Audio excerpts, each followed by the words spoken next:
नमस्कार। छत्तीसगढ़ की तमाम अहम खबरों के साथ आपके साथ मैं कमरुद्दीन खान हाजिर हूं। रायपुर से एक बड़ी खबर जहां पर 1.5 करोड़ का सोना पकड़ा गया है।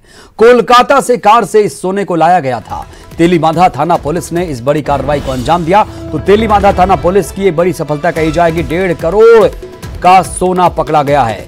ज्वेलरी बनाकर बेचने आए थे आरोपी और छत्तीसगढ़ में बेचने के लिए सोना लाया गया था।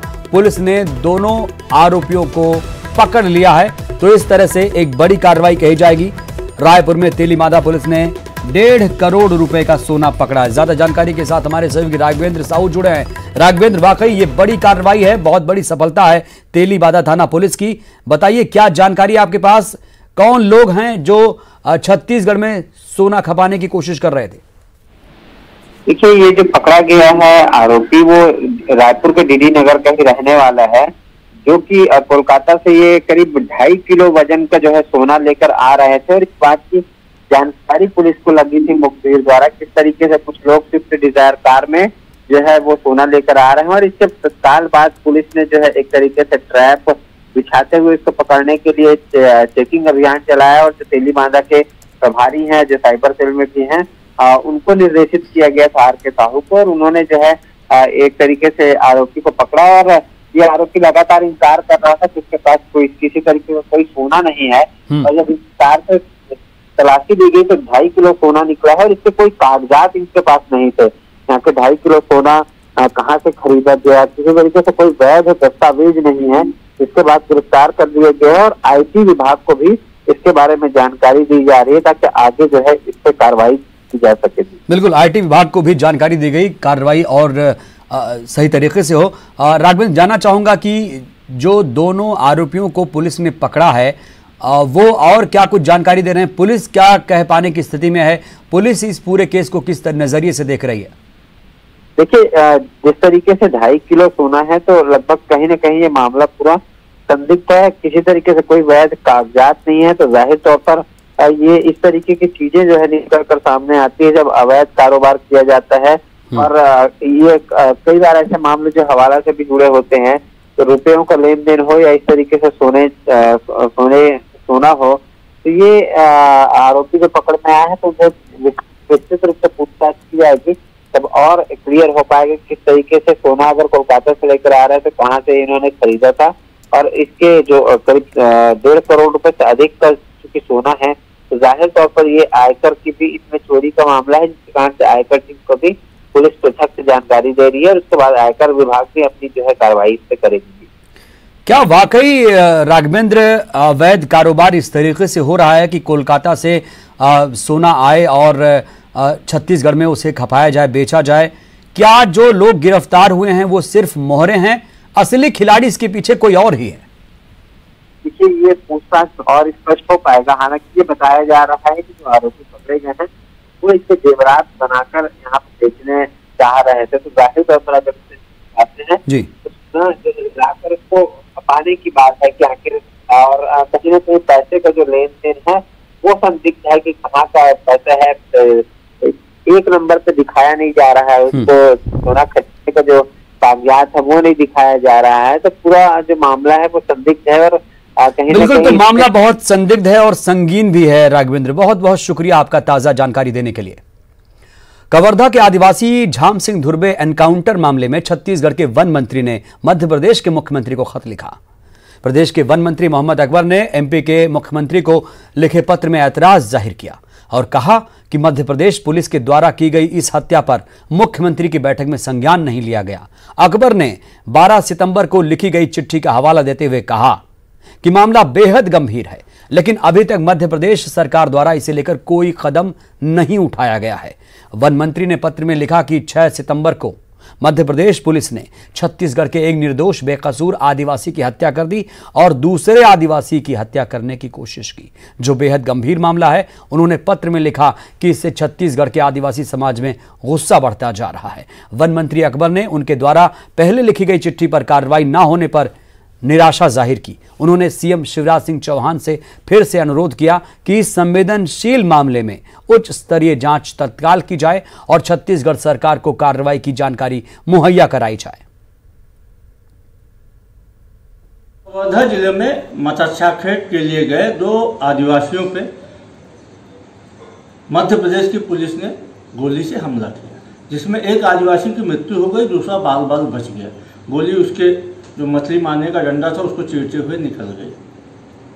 इस मामले को संज्ञान में लेकर छत्तीसगढ़ के वन मंत्री माननीय मोहम्मद अकबर जी ने मध्य प्रदेश के मुख्यमंत्री श्री शिवराज सिंह को पत्र लिखा है और दोषियों पर कड़ी से कड़ी कार्रवाई की मांग की है।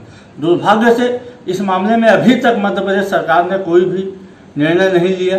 यहाँ तक कि मध्य प्रदेश पुलिस ने इन निर्दोष आदिवासियों को नक्सली बताने की कुचेष्टा की है। कांग्रेस पार्टी इसकी निंदा करती है। अब बार बार छत्तीसगढ़ के वन मंत्री के द्वारा आगाह किए जाने के बावजूद, बार बार छत्तीसगढ़ के वन मंत्री के द्वारा पत्र लिखे जाने के बावजूद मध्य प्रदेश सरकार दोषियों को बचाने में लगी हुई है, ऐसा प्रतीत होता है। हमारी मांग है मध्य प्रदेश सरकार से कि निर्दोष आदिवासियों की हत्या करने वाले लोगों के ऊपर में हत्या का मुकदमा दर्ज करके कड़ी से कड़ी कार्रवाई की जाए। उधर बीजेपी के प्रदेश अध्यक्ष विष्णुदेव साय ने कहा कि मामले की जांच होनी चाहिए और जरूरत पड़ी तो वो मध्य प्रदेश के मुख्यमंत्री शिवराज सिंह चौहान से बातचीत करेंगे। जांच होनी चाहिए और अगर निर्दोष थे वो लोग, नक्सली नहीं थे, तो कार्रवाई होनी चाहिए गोली चलाने वालों के ऊपर में। क्या आप लोग इधर से कुछ लिखेंगे, क्योंकि आप भी एक आदिवासी समाज का प्रतिनिधित्व करते हैं? अब देखते हैं, जानकारी लेंगे इसको। छत्तीसगढ़ सरकार ने प्रदेश के मंत्रियों के जनसंपर्क निधि में बदलाव कर दिया। मंत्रियों की जनसंपर्क निधि को 4 लाख से बढ़ाकर 10 लाख रुपए कर दिया गया। मंत्रियों को मिलने वाली इस राशि में से सांसद भी काम करवा सकेंगे। मंत्रियों की निधि से सांसद 1.25 लाख रुपए तक के काम सांसद की सिफारिश पर होंगे। राज्य सरकार ने इसका आदेश जारी कर दिया है और सभी कलेक्टर्स को इसकी जानकारी भी दे दी गई है।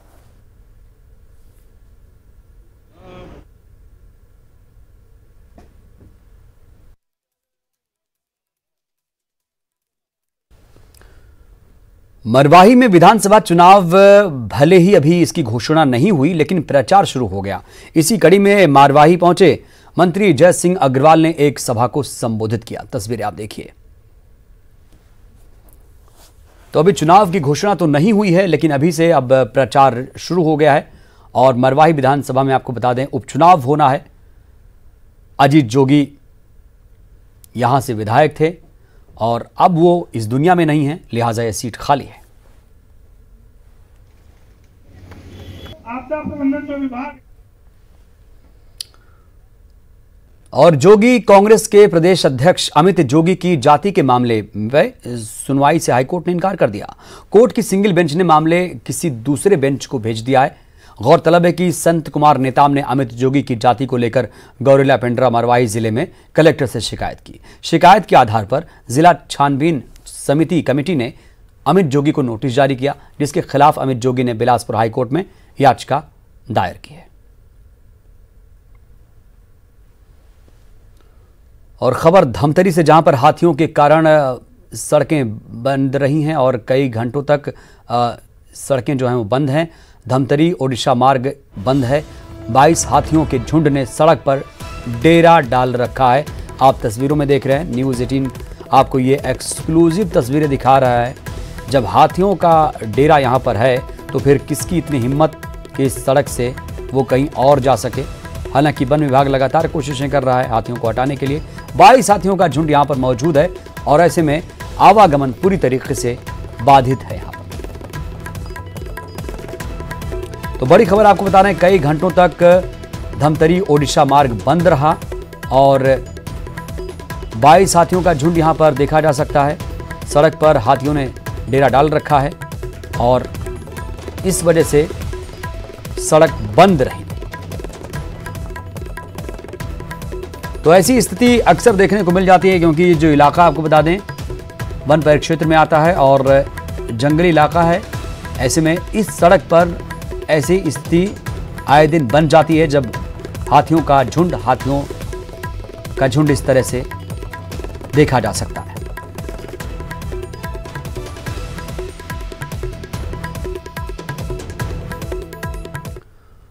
छत्तीसगढ़ में कोरोना का कहर थमने का नाम नहीं ले रहा है। अगस्त में संक्रमण की दर काफी बढ़ने के बाद सितंबर के 14 दिनों में अब तक आए आंकड़े हैरान करने वाले हैं। महज 14 दिनों में छत्तीसगढ़ में 34,824 नए मरीज मामले सामने आए, जो औसतन हर रोज 2487 नए मरीज हैं।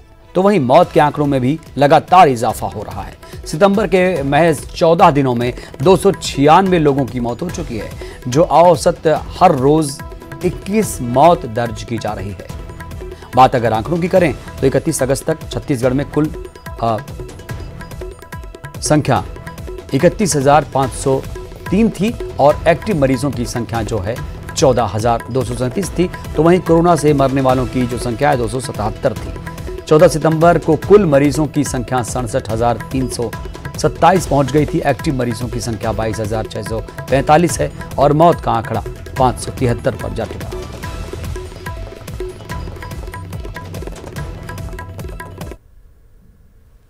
बलरामपुर जिले के वाड्रफ नगर कोविड अस्पताल में भर्ती पशु तस्कर का आरोपी फरार हो गया, जिसे पुलिस ने छत्तीसगढ़ झारखंड के बाहर रामानुजगंज से गिरफ्तार कर लिया। आरोपी झारखंड का रहने वाला है, जिसे पुलिस ने पशु तस्करी के आरोप में गिरफ्तार किया था। जांच के बाद वो कोरोना पॉजिटिव पाया गया, जिसके बाद से उसे अस्पताल में भर्ती किया गया था। आरोपी बाथरूम की खिड़की का कांच तोड़कर फरार हुआ था, जिसे गिरफ्तार कर दोबारा अस्पताल में भर्ती किया गया। छत्तीसगढ़ कृषि पशु परीक्षण अधिनियम की विभिन्न धाराएं लगाई गई थी। उसको न्यायिक अभिरक्षा में भेजने से पहले उसका प्राथमिक मेडिकल चेकअप कराया गया, जिसमें कोविड पॉजिटिव होने के कारण उसे वाड्रफ नगर डेडिकेटेड कोविड हॉस्पिटल में इलाज हेतु रखा गया था, जहां दिनांक 14/9/2020 को बाथरूम का रोशनदान तोड़कर वह फरार हो गया था। उसके फरार होने पर एक छोटी सी स्मॉल एक्शन टीम बनाई गई थी, जिसमें चौकी प्रभारी वाड्रफ नगर तथा चौकी प्रभारी बलंगी थे और कल थाना रामानुजगंज क्षेत्रांतर्गत गिरफ्तार किया गया है। बुलेटिन में वक्त एक छोटे से ब्रेक का।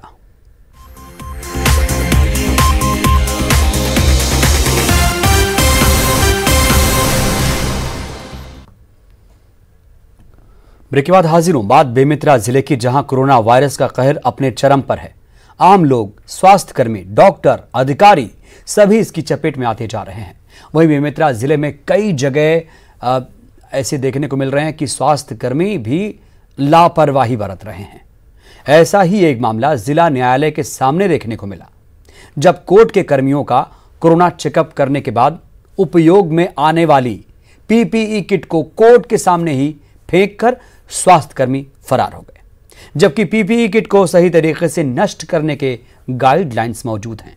ऐसा पहली बार नहीं हुआ है, कई स्थानों पर इसी तरह से ही पीपीई किट को खुले में ही फेंक देने की तस्वीरें आम हो चुकी हैं, लेकिन स्वास्थ्यकर्मी इससे कोई सीख लेते नजर नहीं आ रहे।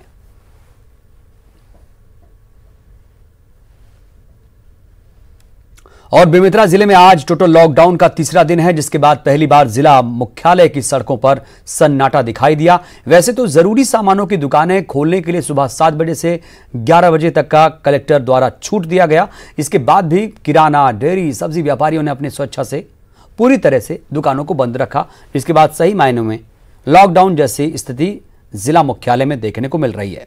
जिस तरह से सप्ताह भर में कोरोना मरीज जिले में मिले थे और जिले में बने कोविड-19 अस्पताल फुल हो गए थे, उसके बाद व्यापारी और लोग कोरोना को लेकर गंभीर दिखाई दे रहे हैं।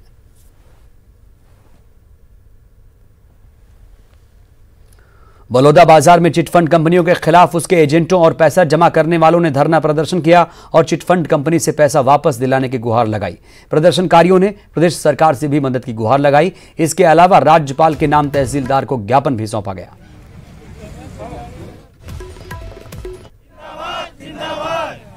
सरकार पैसा वापस करो, वापस करो, वापस करो। रायगढ़ में ग्रामीणों ने एनटीपीसी लारा के खिलाफ मोर्चा खोल दिया। यहां से भू विस्थापित किसान पिछले 8 सालों से नौकरी की मांग कर रहे हैं, लेकिन आज तक इनकी मांग पूरी नहीं हुई। कलेक्टर के आदेश के बाद भी कंपनी प्रबंधन अपनी मनमानी कर रहा है। 8 साल पहले एनटीपीसी ने किसानों की जमीन अधिग्रहित की थी। बदले में ग्रामीणों को बसाने और उन्हें कंपनी में नौकरी देने का वादा किया गया था, लेकिन आज तक कंपनी ने अपना वादा पूरा नहीं किया। माननीय मुख्यमंत्री जी छत्तीसगढ़ शासन, उन्होंने 5 मार्च 2019 को एनटीपीसी के उच्चाधिकारी और शासन के उच्चाधिकारियों की एक संयुक्त बैठक आयोजित करवाकर लारा परियोजना के भूस्थापितों को उनकी शैक्षणिक योग्यता अनुसार नौकरी प्रदान करने के लिए आदेशित किया था, लेकिन 1.5 साल तक एनटीपीसी प्रबंधन जो है शासन और प्रशासन को गुमराह करता रहा। परंतु जैसे ही रायगढ़ जिले में माननीय श्री भीम सिंह जी कलेक्टर का पदभार ग्रहण किया, उन्होंने मामले को संज्ञान में लेते हुए 28 जून को एक संयुक्त बैठक आयोजित करवाई लारा संघर्ष की और एनटीपीसी के अधिकारियों की। उसमें 121 चिन्हांकित भू विस्थापितों को 1 माह की समयावधि में नौकरी प्रदान करने के लिए माननीय कलेक्टर महोदय ने एनटीपीसी को आदेशित किया था। परंतु आज 2 महीना से अधिक समय व्यतीत हो गया, नौकरी देने की बात तो दूर, एनटीपीसी द्वारा इस संबंध में कोई प्रक्रिया भी प्रारंभ नहीं की गई है। बात दंतेवाड़ा की, जहां डीएमएफ की राशि के दुरुपयोग की जांच शुरू हो गई है। राज्य अनुसूचित जाति जनजाति आयोग ने आलनार के लौह अयस्क पहाड़ियों को निजी कंपनी को सौंपे जाने की पड़ताल शुरू कर दी। इसी कड़ी में आयोग की टीम गुमियापाल और आलनार गांव पहुंची, जहां ग्रामीणों से मुलाकात कर उनके बयान दर्ज किए गए हैं। टीम में आयोग के सदस्य नितिन पोटाई, सचिव एम सिंह उइके मौजूद थे। आयोग की टीम संवेदनशील क्षेत्र गुमियापाल पहुंची। इसकी सूचना पुलिस को नहीं दी गई। पुलिस इन्हें शहर में ढूंढती रही, जबकि आयोग की टीम ग्रामीणों के बयान दर्ज कर वापस लौट गई। पिछले दिनों ग्रामीणों ने बड़ी संख्या में इकट्ठा होकर निजी कंपनी को लौह अयस्क की खदान आवंटित होने पर प्रदर्शन किया था, जिसे संज्ञान में लेकर आयोग की टीम ने क्षेत्र का दौरा किया और ग्रामीणों के बयान दर्ज किए।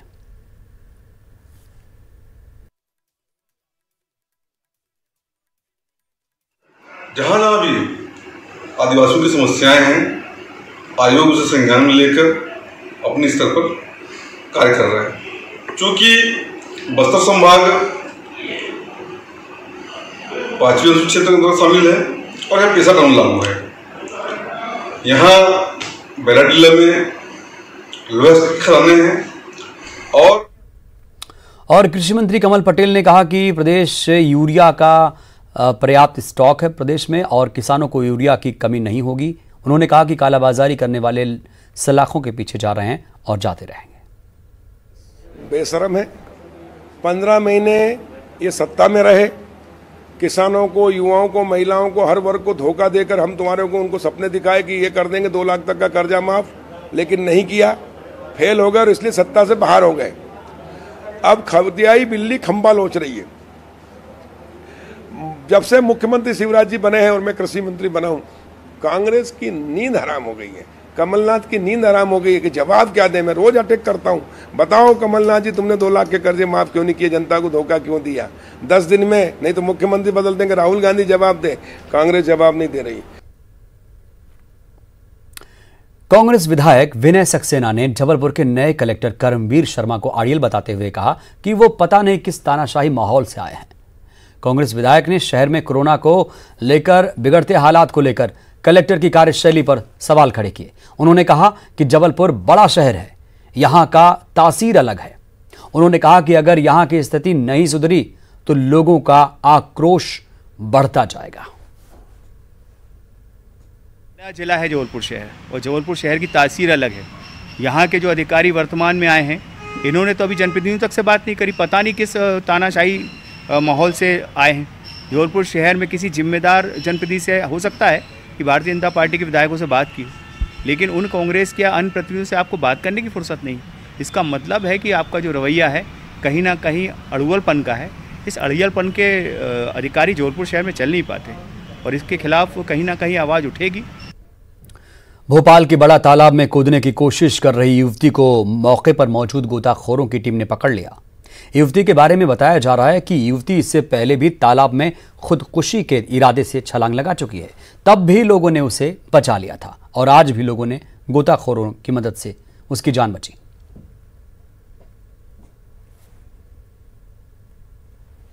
जबलपुर शहर में स्वच्छता लाने के लिए अब नगर निगम के 80 अधिकारी फील्ड में उतरकर मोर्चा संभालेंगे। रोजाना वार्डों में घूम घूम कर सफाई व्यवस्था का जायजा लेंगे और रिपोर्ट बनाएंगे। इसके आधार पर शहर की जोन रैंकिंग तय की जाएगी। निगम आयुक्त ने आदेश जारी करके सभी 16 जोन के हिसाब से अधिकारियों की ड्यूटी लगाते हुए जिम्मेदारी तय कर दी। एक जोन में 5 अधिकारी रोजाना सुबह 6 से 10 बजे तक घूमेंगे और डोर टू डोर कलेक्शन से लेकर रहवासी क्षेत्र में रोजाना सफाई समेत कई बिंदुओं पर अंक देंगे। इन्हीं अंकों के आधार पर जोन की रैंकिंग तय की जाएगी।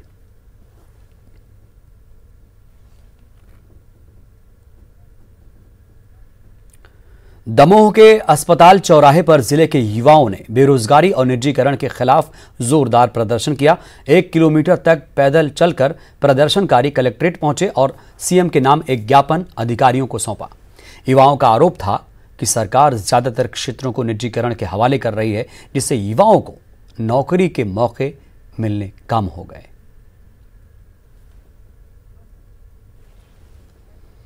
इस बुलेटिन में इतना ही। आगे जरूर देखिए 15 शहर 15 रिपोर्टर। नमस्कार।